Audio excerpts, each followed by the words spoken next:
네, 안녕하세요. 앞에서 아름다운 모습으로 시원한 강의를 해준 이지혜 사장님의 남편이자 프레임을 바꾸면 인생이 바뀐다라는 강의로 오늘 순서를 맡게 된 PD 심현진 인사드립니다. 반갑습니다. 앞에서 저를 소개해 줬을 때 12억 자산 소득의 시스템을 갖추게 된 비밀을 밝혀줄 것이라고 엄청난 부담감을 던져줬던 그런 이지혜 사장님 사랑합니다. 네, 오늘 제가 다른 거는 보장 못 하고요. 제 강의를 조금 새로운 차원에서 좀 다른 관점에서 이렇게 강의 메시지를 좀 던져 드릴 텐데, 제 강의에 집중하시게 되면, 강의에 집중하시고 믿으시고, 삶에서 실천만 하시면, 모두가 다 12억 자산 소득 시스템을 구축할 수 있다라는, 제가 약속을 꼭 드리고 싶습니다. 기대되시나요? 네, 그럼 시작하겠습니다.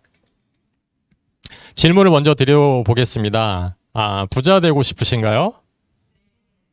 근데 제가 목사라는 거 아시는 분은 아시고 모르시는 분은 모르실 텐데, 갑자기 뜬금없이 목사가 목회자가 부자를 운운하는가, 부자 되고 싶은가라는 질문을 던지는가에 대한 의아함이 좀 있으실 거라고 생각이 되어집니다.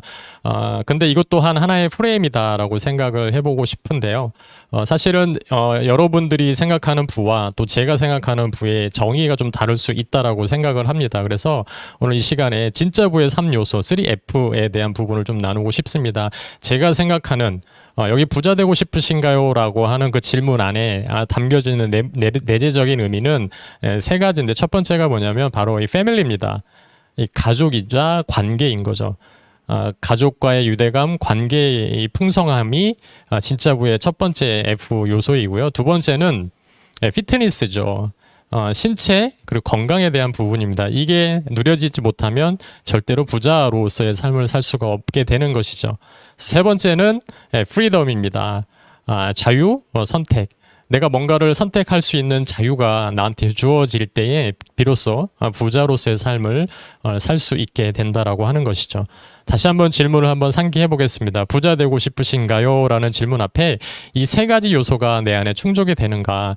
이 세 가지가 충족이 되면 나는 부자로서의 삶을 살 수 있게 된다라고 하는 생각을 좀 가지시면서 이 부에 대해서 제가 조금 더 이야기를 나누고 싶습니다. 이 부란 곧 자유와 선택이라고 생각을 합니다. 정말 내가 살면서 하고 싶은 게 굉장히 많을 텐데요. 자, 그런데 내가 뭔가 이거 꼭 해야 되는데 주말에도 일에 치여 있어서 일을 못 하게 된다. 그리고 사랑하는 가족과의 시간이 허락되지 않는다. 그리고 돕고 싶은 사람이 정말 있는데 내가 재정적으로나 건강적으로나 환경적으로 이 제약이 걸려서 자유가 없어서 돕지 못한다. 사실 저는 목회자로서 돕고 싶은 아이들과 또 그런 가정들이 굉장히 눈에 많이 보였었어요. 근데 제 입에 풀칠하기도 사실은 어려운 환경 속에서 굉장히 가슴앓이를 했던 그런 많은 경험들이 있었기 때문에 결국에는 이 부가 뭔가라고 할 때 내가 하고 싶은 일 앞에서의 자유 그리고 선택할 수 있는 주도권을 가지는 것이다라고 얘기를 해볼 수가 있습니다. 자, 또 부란 이 공동체적 삶이자 타인의 인생에 영향을 미치는 일이다라고 정의를 하고 싶은데요. 그렇기 때문에 시간과 재정의 통제권을 지는 것, 그것이 진짜 부자가 되어야만 하는 이유이다라고 저는 정의를 내리고 싶습니다. 코로나 시대 누구에게나 위기의 시대라고 생각을 하고 있죠. 그런데 모두가 힘든 시대를 실질적으로 살아가고 있습니다. 이 네 가지 요소 안에서 자유로운 사람들이 사실 그렇게 많지 않은 것 같아요. 재정적인 문제, 교육적인 문제, 건강적인 문제, 그리고 심지어는 인간관계에 대한 제약이 굉장히 많이 따라오게 되죠. 우리가 가족끼리도 마음 편히 밥을 먹지 못한 지가 벌써 2년이라는 시간이 흘러간 것 같습니다. 이제는 4단계로 격상이 되면서 오전에는 4명이 모였는데 6시가 넘으면 2명으로 줄여야 되는 아이러니한 그런 상황 속에 놓이게 되는 우리의 오늘을 살아가고 있는 모두가 힘든 시대인데요. 얼마 전에 제가 이 기사를 봤습니다.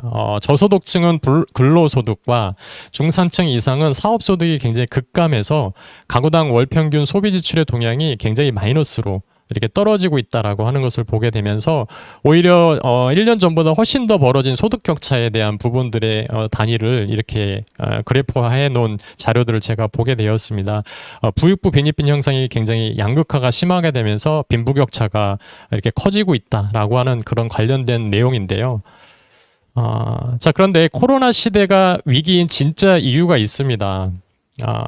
궁금하시지 않으세요? 네. 바로 저는 통제권을 잃어버렸기 때문이다라고 좀 재정의하고 싶어요. 코로나라서 위기인 게 아니라요.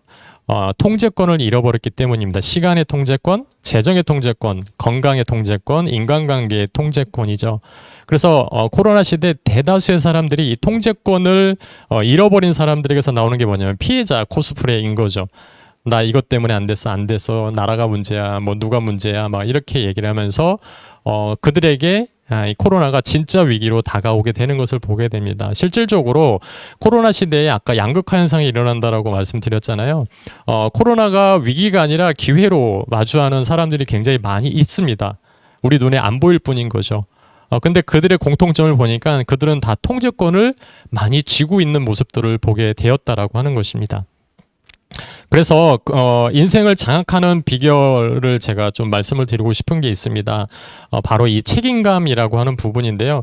부의 추월차로에 올라탄 많은 사람들의 공통적인 특징 중에 하나가 뭐였냐면 바로 이 인생을 장악하는 비결인 이 책임감을 모두가 다 공통적으로 가지고 있었다라고 하는 사실인 거죠. 자신 스스로 행동과 그 행동에 따르는 결과에 책임을 질 수 있고 의무를 다할 때 피해자가 되는 일을 피할 수가 있게 되는 것입니다. 자, 실수와 실패 그리고 성공을 오롯이 받아들이고 다음번 선택에 그것을 반영하는 것이죠. 자, 나쁜 상황들은 어떻게 해요? 대부분 나쁜 선택의 결과인 거지 그 상황이 나쁘기 때문에 나쁜 결과를 반드시 가져다 주지는 않는다라고 하는 것입니다. 자, 이 사실을 우리가 받아들이고 책임감을 가지게 되면 그때부터 놀라운 일이 생기게 되죠. 인생을 장악하게 된다라고 하는 것이죠. 그리고 스스로의 선택을 장악하게 되면 기적적인 일들이 벌어집니다. 사실 나쁜 상황 저 삶 속에서 굉장히 많이 있었습니다. 제 책을 읽어보신 분들은 아시겠지만 도둑이 들어오고 그날 제 아들 둘째 아들 규환이 눈이 찢어지면서 수술을 하게 되는 두 가지의 이제 악재가 그날에 이제 벌어지게 되는데요. 나쁜 상황이었지만 저는 좋은 책임감을 가지고 좋은 선택을 하게 되죠. 그래서 그 스스로의 선택을 장악하게 되면서 도둑을 전도하기로 결심을 합니다.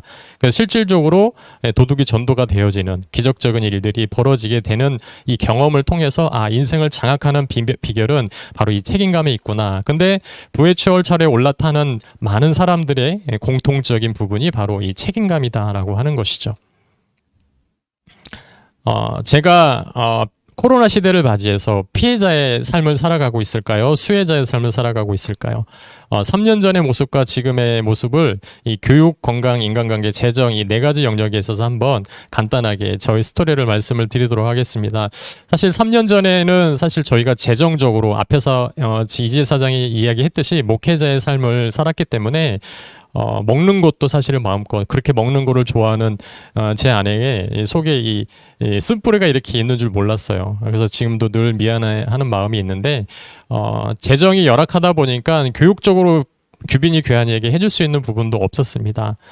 그래서 어떻게 하다 보니까 자의적으로 타의적으로 홈스쿨링을 할 수밖에 없는 상황이 펼쳐지게 되죠. 그런데 거기에서도 저희는 책임감을 가져가게 됐고요. 그리고 건강적인 부분에 있어서도 제 아내가 목숨 걸고 이 마스터 챌린지를 도전해서 마팩을 하나 저를 꼭 먹이겠다라고 할 만큼 제 건강 상태는 스테로이드 연고를 제가 12개를 가방에 넣고 다닐 만큼 잠을 계속 못 자는 악순환이 반복되는 상황 속에서 몸의 피부 트러블부터 해서 이상한 몸의 근육통까지 오게 되는 원인 모를 질환을 달고 살아서 목숨의 위협을 느끼는 그런 상황에 있었습니다.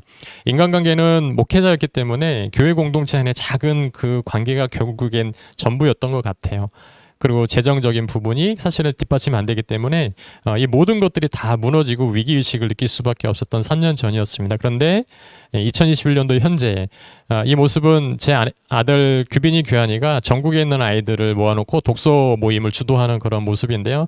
지금 홈스쿨링을 하면서 자기주도하고 비전을 찾아서 많은 아이들에게 선한 영향력을 나누어주는 그래서 교육의 통제권을 쥐고 있는 저희 가정의 모습을 좀 볼 수가 있고요.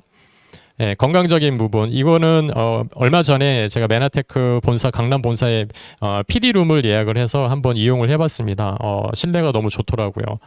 이 안에서 혼자 있으면서 책을 읽으면서 다른 우리 사업하시는 파트너 사장님들에게 성장을 위해서 뭐를 도와드릴까 아이디어를 짜는 시간을 가지면서 비전을 드리기 위해서 사진을 찍었는데 이쁘게 잘 나온 것 같습니다. 요즘에 되게 많이 듣는 소리가 뭐냐면 청년 같았다. 뭐 그들이 저한테 어떻게 좀 이렇게 접대하는 멘트로 말씀을 해주셨는지는 모르겠지만 실질적으로 저의 10년 전의 모습보다 지금이 훨씬 더 젊은 모습을 제가 객관적으로 봐도 그렇게 느껴지고 있거든요. 그래서 건강도 지금 제가 앓고 있었던 모든 질병들이 다 회복이 되는 그런 건강해지는 그런 상태로 지금 제가 리즈 시절을 살아가고 있게 됐고요. 인간관계 부분에 있어서도 엄청난 확장이 일어나게 됩니다. 제가 송도로 이사 오게 되면서 명품가정 멘토링 공동체를 만들어서 전국의 수백 가정과 지금 계속적인 교류를 하고 있고 또 엄청난 공동체죠. 이 가치는 돈으로 환산할 수 없는 가치라고 생각이 되어지는 메나테크 글로벌 리더스 그룹 공동체 안에서 지금 인맥이 확장되어지고 아주 이 그룹이 아니면 만날 수 없는 정말 귀한 분들을 만나는 인간관계 수준이 퀄리티가 높아지는 그런 상황에 있게 됩니다. 그리고 여러분들이 가장 궁금해하시는 재정적인 상황인데요. 저는 3년 전과 지금의 재정 상태를 Zero to Fire라고 비교해 보고 싶습니다. MZ세대가 3명 중에 2명이 파이어족을 꿈꾼다라고 이야기를 하는데요. 파이어족 아시는 분은 아실 겁니다. Financial Independence Retire Early라고 하는 건데요. 일찍 재정의 자유를 누려서 은퇴하는 것, 이게 파이어족의 비전입니다. 이 기사를 얼마 전에 제가 이것을 보고 좀 깜짝 놀랐어요. 은퇴할 때 목표 자산이 파이어족들이 13억 7천만 원이라고 합니다. 이거를 은행에 넣어놓으면 연 4%의 그 이율을 계산을 했을 때 원금 손실 없이 월 400만 원의 생활비를 충당하는 그 그림을 그리고 은퇴할 때 13억 7천만 원을 모으고 은퇴를 하겠다. 내가 파이어족이 되겠다라고 이야기를 합니다. 자, 그런데 투자하는 비율을 이 종잣돈을 모으기 위해서 투자하는 비율을 봤더니 월 소득의 70%를 투자를 한대요. 자, 근데 이 기준이 뭐냐면 회사원 기준으로 1년에 연봉이 한 6천만 원 이상 되는 사람들이 월 소득의 50에서 70%를 투자를 한다고 하니까 평균 4천만 원 정도를 저축을 한다라고 하는 거죠. 투자 요법은 주식에다가 예금 적금 부동산 펀드 가상화폐 이렇게 투자를 한다라고 합니다. 모두가 다 리스크가 있는 내용들인 거죠. 자, 목표하는 기간이 그렇게 월 4천만 원 정도 저축을 해서 평균 20년을 모은다. 그래서 결국에는 언제 은퇴를 하는가? 희망 은퇴 연령은 51세고요. 비파이어족은 62세에 은퇴를 한다라고 하는 것이죠. 저희가 비니안이랑 요거를 어제 또 이 얘기를 나누면서 계산을 해봤어요. 계산을 두드렸더니 말이 안 되더라고요, 사실은. 그런데 저는 메나테크 GL그룹 시스템으로 인해서 12억 자산소득 규모를 구축하게 된 그래서 비니한이도 어제 이 얘기를 나누면서 깜짝 놀라더라고요. 진짜로 아빠, 엄마가 그렇게 자산 소득 시스템이 구축이 되셨네요. 라고 놀라워하더라고요. 네, 저는 지금이라도 원하면 파이어를 할 수 있는데 비전이 있기 때문에 열심히 이곳에서 함께 하겠습니다. 자, 궁금하시죠? 이것이 어떻게 가능했는가? 오늘 제 강의의 핵심 메시지입니다. 바로 다른 데 있는 것이 아니라 이 프레임을 리프레임했기 때문이었다라고 제가 말씀을 드리고 싶어요. 자, 프레임은 고정관념이다 라고 하는 부분을 좀 유의해 주셨으면 좋겠습니다. 요 스토리를 좀 들려드릴게요. 한번 읽어보시길 바랍니다. 아버지와 아들이 야구 경기를 보러 가기 위해서 집을 나섰습니다. 그런데 아버지가 운전하던 차의 시동이 기차 선로 위에서 갑자기 꺼지게 되면서 달려오는 기차를 보고 아버지가 시동을 걸려고 황급히 키를 돌렸지만 소용이 없었고 결국에 기차는 차를 그대로 들이받고 말았습니다.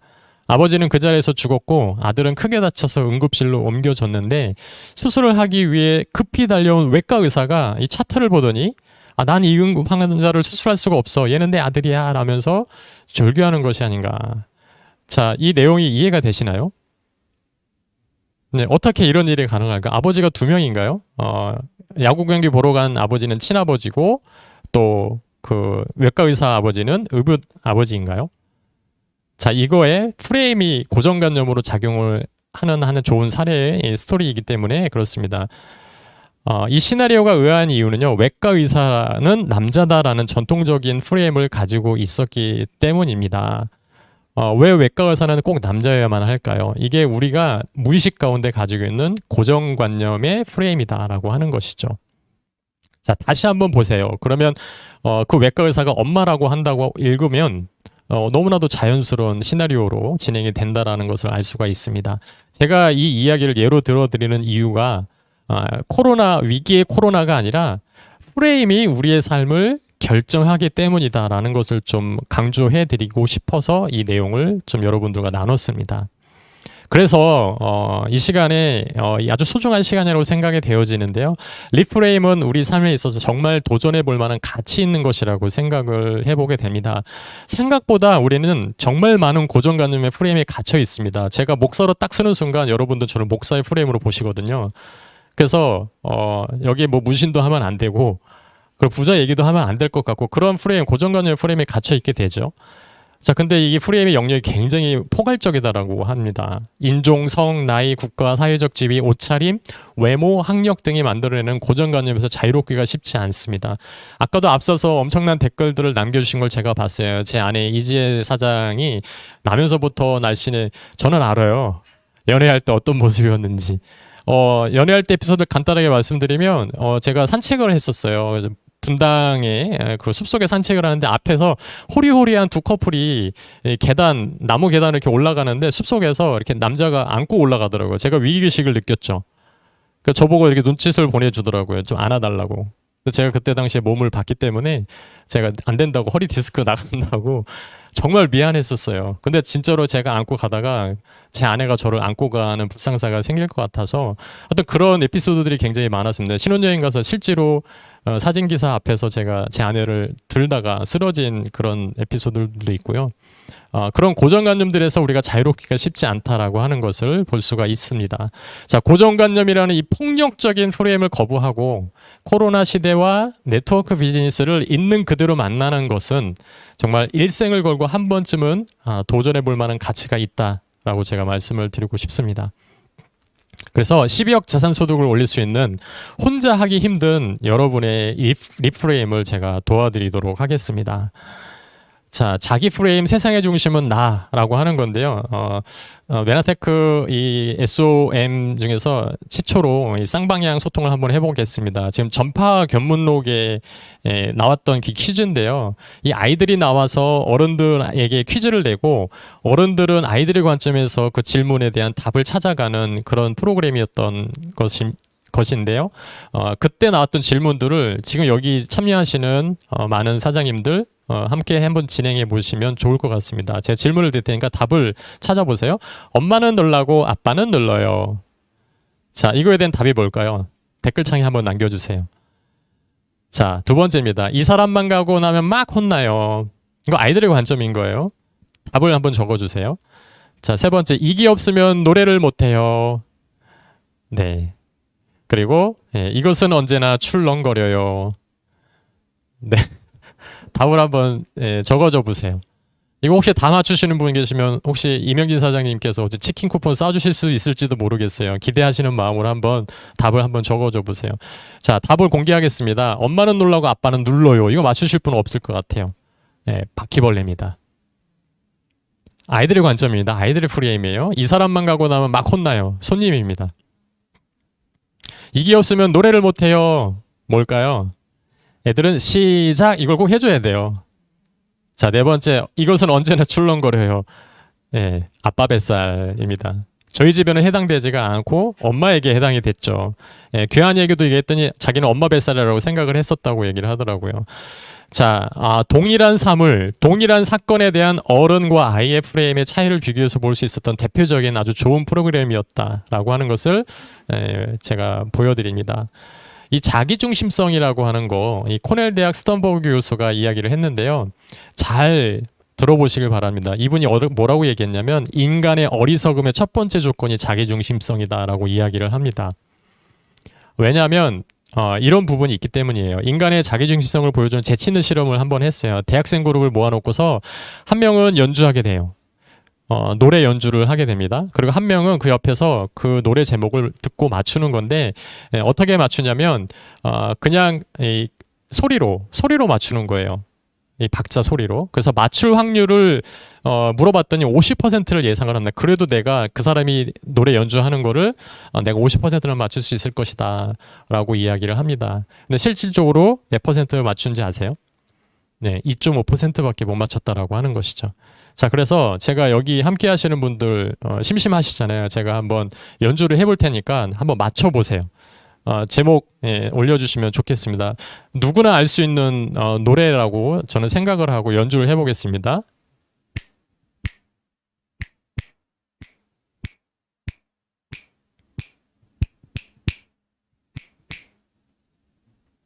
자, 맞춰보세요. 네, 아무 생각 없으시죠? 네. 정답은 동해물과 백두산입니다. 애국가죠. 동해물과 제가 여기서 노래를 할 줄은 상상 못해요. 네. 저는 머릿속에서요, 경험했던 아주 환상적인 그 애국가의 연주를 떠올리면서 엄청나게 리얼하게, 디테일하게 연주를 해드렸어요. 그러면서 어떤 마음이 드냐면, 정말 많이 맞추겠다. 라는 생각을 하게 되죠. 다른 사람들에게도 그대로 전달될 것이라고 착각하며 살아가는 게 저의 자기 프레임이다라고 하는 거죠. 실질적으로 빈이 한이에게 서로를 배려하는 자기 프레임에서 자기중심성에서 벗어나도록 하기 위해서 이 놀이를 실제로 해봤는데요. 유튜브에 있습니다. 근데 아이들이 정말 놀라워했어요. 그러면서 자기 프레임에서 조금 자유로워지는 그런 경험치를 쌓아 올라가게 되는 빈이 한이 모습을 보게 됐습니다. 이 자기라는 프레임에 갇힌 우리는 우리의 의사 전달이 항상 정확하고 객관적이라고 믿게 되죠. 자, 이런 의사불통으로 인해 생겨나는 오해와 갈등에 대해서 사람들은 서로 상대방의 무감각이나 무능력이나 배려 없음을 탓하게 됩니다. 사실 이 네트워크 비즈니스를 하는 데 있어서 가장 중요한 게 인간관계이고 어떤 소통이잖아요. 근데 자기 프레임 안에 갇혀있는 많은 분들이 이런 반응들을 대부분 많이 하면서 사업에 어려움을 겪는 분들도 되게 많이 보게 된다라고 하는 것이죠. 이거를 이제 알고 존재한다라는 걸 알고 인지를 하고 바로바로 이렇게 피드백을 해보면 훨씬 더 사업적으로도 도움이 되실 수 있다라고 저는 생각이 되어집니다. 자, 부모가 자녀를 못 가르치는 이유가 뭘까요? 전공을 못해서일까요? 아니죠. 바로 자기 프레임 때문인 거죠. 자녀를 선행학습한다라는 명목으로 아이들이 알기에 벅차고 어려운 내용을 가르치면서도 너무 그렇게 간단한 걸 모르냐고 구박하기 일쑤죠.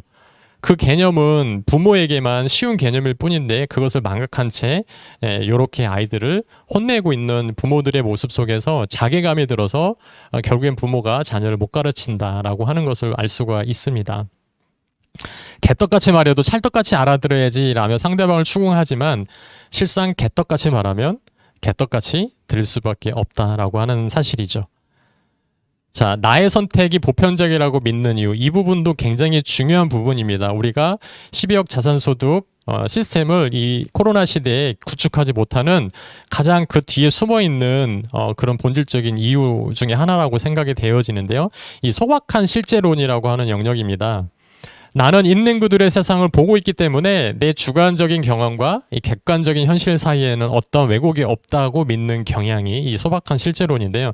어떠세요? 여러분들 이 소박한 실제론에 퍽 담겨서 삶을 살고 계시지 않은가요? 심리학자들은 그래서 자기를 가리켜서 이렇게 표현해요. 독재 정권이라고 부른다라고 하죠. 읽고 말하고 보는 것까지 나라가 국가가 간섭하고 통제하는 이 독재 정권처럼 이 자기라는 것이 우리가 세상을 보는 방식을 일방적으로 결정해 버리기 때문입니다. 나를 독재 정권 하는 거는 외부의 어떤 누군가가 아니라 내 남편이고 내 아내가 아니고 내 자녀가 아니라 바로 나 자신이라는 거죠. 얼마나 이건 치명적인 거예요. 자, 이러한 자기중심성에서 벗어나는 순간 삶의 여러 면에서 놀라운 변화가 일어난다라고 하는 것입니다. 자, 그래서 진정한 지혜는 이러한 자기중심성이 만들어내는 삶의 한계 앞에서 내가 철저하게 깨지고 돌아보고 피드백해보고 겸허해지는 것이 진정한 지혜가 아닌가 생각을 해보게 됩니다. 자, 변화 프레임, 경제적인 선택을 좌우하는 힘, 이것도 굉장히 중요한 내용입니다. 자, 우리는 어떤 상태에 쉽게 적응하는 탓에 변화에 굉장히 예민합니다. 이게 우리의 경제적인 선택과 판단을 움직이는 또 다른 핵심 원리이다라고 하는 건데요. 우리 코로나 시절 한번 생각해 보겠습니다. 코로나 2년 전에 우리에게 처음 주어졌을 때 2월달, 1월달에 주어졌을 때 이전 상태에 쭉 쉽게 적응해 왔기 때문에 그 변화에 굉장히 예민했죠. 그러면서 자기 합리화를 하게 합니다. 곧 없어질 거야. 지나갈 거야. 감기일 거야. 라고 했어요. 자, 근데 2개월, 3개월 지나고 6개월 지나고 1년이 지나가면서부터요. 어떻게 해요? 이제 이 변화된 이 상태, 코로나 상태가 쭉 지속되기 때문에 이제는 이 상태에 적응해 나가는 상태에 와 있다라고 하는 것이죠. 그래서 미래학자들이 얘기를 합니다. 코로나가 끝나도 종식이 돼도 이전 시대의 삶의 패턴으로 절대 돌아가기가 어려울 것이다. 교육적인 부분이라든지 업무 환경이라든지. 자, 이게 왜 그러냐라고 할 때 아니야 라고 하지만 우리는 결국에는 인간은 변화 프레임에 굉장히 지배를 받는 존재다라고 하는 것입니다. 자, 손실 프레임과 이득 프레임이라는 게 있습니다. 자, 내가 자영업을 한다고 가정을 해보시고요. 요거에 대한 답을 한번 또 내려보시면 좋을 것 같아요. 자, 고객에게 1,000원의 혜택을 주기 위해서 두 가지 문구를 쓰게 될 거예요. 자, 첫 번째는 뭐냐면 현금으로 구입하시면 1,000원 할인 혜택을 드립니다. 라는 문구를 쓰거나 신용카드로 구입하시면 1,000원 추가 요금이 부과됩니다. 자, 요 두 가지 중에 내가 만약에 자영업자라면 어떻게 해서 이 손님들로 하여금 현금 결제를 할 수 있도록 유도를 할 것인가? 자, 한번 채팅창에 한번 답을 줘보세요. 1번 아니면 2번. 네, 한번 쭉쭉 써보세요. 대부분 1번이라고 생각을 하실 거예요. 뭔가 할인 혜택을 준다. 근데 이 프레임을 아시면요. 2번을 선택하게 됩니다. 왜 그러냐면 사람은요. 상황은 동일하지만 2.5배 심리적 영향을 주는 프레임이 뭐냐면 손실 프레임이 돼요. 그러니까 이득에 대한 프레임보다 손실 프레임이 2.5배 더 충격으로 오기 때문에 결국에는 신용카드를 구입하시면 1,000원 추가 요금 부과됩니다. 그러면 손실 프레임이 작동을 하는 거죠. 그래서 현금 결제해야지. 라고 하는 확률이 2.5배가 많아진다라고 하는 것이죠. 이렇게 우리가 비즈니스를 하는 데 있어서 심리적인 영향을 되게 잘 활용하는 경우를 우리가 잘 적용해 볼 수 있는 부분입니다. 왜 그러냐면 현상 유지에 대한 집착이 우리 인간에게 있기 때문에 그래요. 우리가 무언가를 계속 유지하려고 할 때 그 결정은 객관적으로 최선의 것이 아닌 경우가 되게 많다라는 거죠. 그냥 단순히 현재 상태였기 때문에 내가 이 무언가를 계속 유지하려고 하는 부분이 있다라는 것을 우리가 늘 기억을 해야 됩니다. 그래서 이게 객관적으로 이 현상주의에 대한 집착, 이 손실 회피에 대한 손실 혐오에 대한 부분이 내 안에 작동을 하는 것인가, 아니면 진짜 객관적으로 최선의 것을 선택을 했기 때문에 내가 유지하는 것인가에 대한 생각을 해볼 수 있어야 된다라고 하는 것이죠. 그래서 이 변화 프레임을 아시는 분들은 경제적인 선택을 좌우하는 힘의 통제권을 가져갈 확률이 되게 높아진다라고 하는 것이죠. 그렇기 때문에 우리가 삶을 살아가면서 굉장히 긴장을 해야 되는 이유가 있는데요. 살아가면서 우리는 주기적으로 하는 무수한 선택들이 있습니다. 신문 구독, 어떤 신문을 구독할지, 어떤 우유 브랜드를 먹을지, 휴대폰은 어떤 거, 자동차는 어떤 거, 학원은 어디, 보험도, 직업 등등 늘 선택을 해야 되죠. 자, 반복되는 결정을 내릴 때마다 대부분 현재 사용하고 있는 제품과 서비스를 중립적인 대안으로 리프레임하고 있지 않다라고 하는 것이죠. 그렇기 때문에 계속해서 같은 제품과 서비스를 유지하는 쪽으로 선택을 하고 맙니다. 그래서 지혜로운 선택을 하기 위해서는 이 현재 상태로 주어져 있는 대안을 중립적인 대안으로 리프레임 해볼 필요가 있다라고 하는 것이죠. 그래서 현재 사용하는 물건이나 서비스, 기존의 직업까지도 처음 접하는 중립적인 대안으로 리프레임 본다면 아마 많은 선택이 달라지게 될 것이다. 그 제가 이 변화 프레임으로 이런 변화된 에피소드 삶의 이야기를 간단하게 좀 나누면, 저는 평범한 목회자였습니다. 다음 세대의 가정 회복을 위한 목회를 열심히 했죠. 그럼에도 불구하고 건강과 재정 압박은 매일매일 더해지는 그런 상태에 놓여지게 되면서 5년 뒤 예, 그리고 10년 뒤의 모습이 너무 불안한 거예요. 건강적으로도 번아웃 될 것 같고, 재정적으로도 바닥을 치게 되면서 내가 원치 않는 일을, 생활비를 벌기 위해서 일을 하면서, 목회에 대한 어떤 비중이 이렇게 줄어들게 되지 않을까에 대한 염려가 좀 생기게 됐습니다. 그러면서, 이 변화 프레임에 대한 부분들을 인지를 하게 되죠. 그래서 세상의 변화나 목회 패러다임의 변화를 인지하게 되고요. 변화 프레임을 갖고 준비를 하게 됩니다. 그래서 교육을 미래를 준비하는 교육에 투자를 하게 되고요. 전략을 바꾸게 되는 게 교회 밖에서 가정으로의 접근 전략을 하게 되면서 그것을 하려고 하다 보니까 센터가 필요하겠더라고요. 그래서 재정적으로 이때 당시에 수입이 제로였던 상황인데 이 체인지 인문교육 코칭 센터를 이렇게 세우는 시도를 하게 됩니다. 그러다 보니까 여러 번의 기회들이 저한테 찾아오게 되는 경험을 하게 되고요. 이런 시스템이 되게 중요하기 때문에 많은 사람들을 만나면서 제가 메시지를 던지고 그 메시지들을 제가 꼭 만나지 않더라도 이게 시스템적으로 자동적으로 갈 수 있도록 이 자기주도 교육으로 체인자라는 책을 출간하게 되는 그런 시도를 하게 됩니다. 그리고 이제 교육과 건강과 재정과 영성을 돕는 목회를 하기 위해서 네 가지를 모두 가진 롤모델 목회자가 되어야 되겠다라는 생각을 해보게 되면서 건강의 회복이 정말 절실하게 느껴졌었어요. 그리고 재정 상태부터 점검을 해야 되겠다라는 생각을 하게 되고요. 비전 멘토링을 제대로 하기 위해서는 시간, 건강, 재정의 통제권을 쥐고 있어야 함을 인지하게 되면서 시스템 구축의 필요성을 우리가 생각을 하게 됩니다. 그러면서 마스터 챌린지 7을 제가 제 아내 덕분에 시도를 하게 됐고요. 우연히 이제 그 송도에 이 21세기형 비즈니스에 대한 책을 목회자의 관점에서 좀 분석해달라는 그런 제안이 있어서 이 책을 제가 정말 깊게 객관적으로 분석을 해봤습니다. 그러면서 네트워크 마케팅의 핵심이 바로 시스템을 복제하는 사업이다라고 하는 것을 제가 보게 됐어요. 이 부자 아빠 21세기 비즈니스의 핵심적인 메시지가 요 내용인데요. 내가 네트워크 마케팅을 추천하는 가장 큰 이유는 마케팅 회사가 제공하는 비즈니스 교육과 자기개발 시스템 때문이다라고 하는 부분을 제가 이 책을 통해서 객관적으로 보게 되면서 GL그룹을 다시 한번 조명해 보게 되었습니다. 그래서 제가 이 주저없이 이 공동체 안에 시스템 안에 조인이 됐던 건데요. 글로벌 리더스 그룹의 SO 복제 시스템, SO 시스템이 세팅이 되어지는 것을 보고 제가 정말 깜짝 놀랐어요. 이 시스템은 제가 하나 비전 멘토링 시스템과 동일한 부분이 있었기 때문이었습니다. 스펙이 없어도 되고요. 뛰어난 판매 능력이 없어도 되고 매일 출퇴근하지 않아도 되는 부분인 거죠.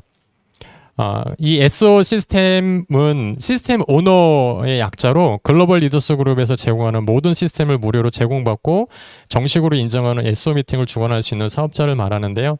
이 인증 요건을 보면 요렇게 진행이 되어집니다. 그리고 인증 혜택은 SO 인증서와 배지를 주고 이런 SO 미팅을 주관하고 커뮤니티와 워크숍을 참석할 수 있는 아주 디테일한 그러한 시스템을 제공해주는 글로벌 리더스 그룹의 검증된 성공교육 시스템이 이렇게 사이클이 계속 선순환 주기로 가고 있다라고 하는 것을 보게 되면서 이 시스템 안에 조인이 되면 누구나 다 12억 자산 소득이 될 수 있겠구나. 근데 왜 사람들은 선택을 못할까? 결국엔 리프레임을 하지 못했기 때문이지 않았나라는 생각을 좀 해보게 되었습니다. 자, 이 교육 시스템의 증거가 이 명예의 전당에서 제가 확인해 볼 수가 있었는데요. 평범한 사람들이 이렇게 자산 소득을 구축하면서 선한 영향력을 나누고 있는 모습들을 보면서 나도 언젠가는 저기 올라가겠지라고 했는데 제가 이 사업에 조인된 지 8개월 만에 여기에 명예의 전당에 올라가게 되었습니다. 이 자영업과 SO에 비교하는 차트인데요. 이 부분은 간단하게 좀 보시면 될 것 같고요. 요거에 관련돼서는 저보다 우리 유희성 사장님의 강의와 이명훈 사장님의 강의를 클릭해서 들어가셔서 들으시면 훨씬 더 구체적으로 아실 수가 있습니다. 아까도 제 아내가 얘기했지만 정말 16년 만에 부부 1박 2일 여행을 그랜드 하얏트 호텔로 다녀왔습니다. 그래서 메나테크 공동체가 준 소중한 선물의 시간이었는데요. 메나티를 먹고 그리고 차가 커피를 마시면서 감사하고 또 감사하는 시간을 가지면서 새벽 1시까지 오늘 강의를 부부가 오붓하게 준비를 했던 1박 2일의 시간을 보냈습니다. 그리고 SO 시스템 덕분에 제가 진짜 원했던 가정 멘토링, 비전 멘토링을 정말 시간 재정에 제약받지 않고 전국을 돌아다니면서 이렇게 가정 멘토링을 할 수 있게 되었습니다. 오늘 강의를 마무리하겠습니다. 프레임을 바꾸면 인생이 바뀝니다. 로버트 베넷의 한 말로 제가 마무리하겠습니다. 당신의 인생은 당신이 의식적으로나 무의식적으로 선택한 결과다. 선택의 과정을 통제할 수 있다면 인생의 모든 면면을 통제할 수 있다. 그리고 스스로를 책임지는 데서 오는 자유를 만끽할 수 있다. 여기 오늘 강의에 함께 하신 모든 분들이 프레임을 리프레임 하셔서 메나테커 GL그룹 시스템과 함께 비전을 성취하는 인생 사시기를 축복합니다. 감사합니다.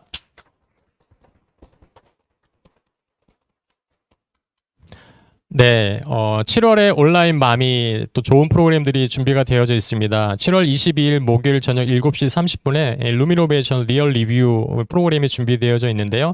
본사 차원에서 준비하는 아주 고퀄리티의 어떤 프로그램입니다. 온라인 마미에서 함께 하고 싶은 분들과 함께 좋은 시간 보내시기를 부탁드립니다.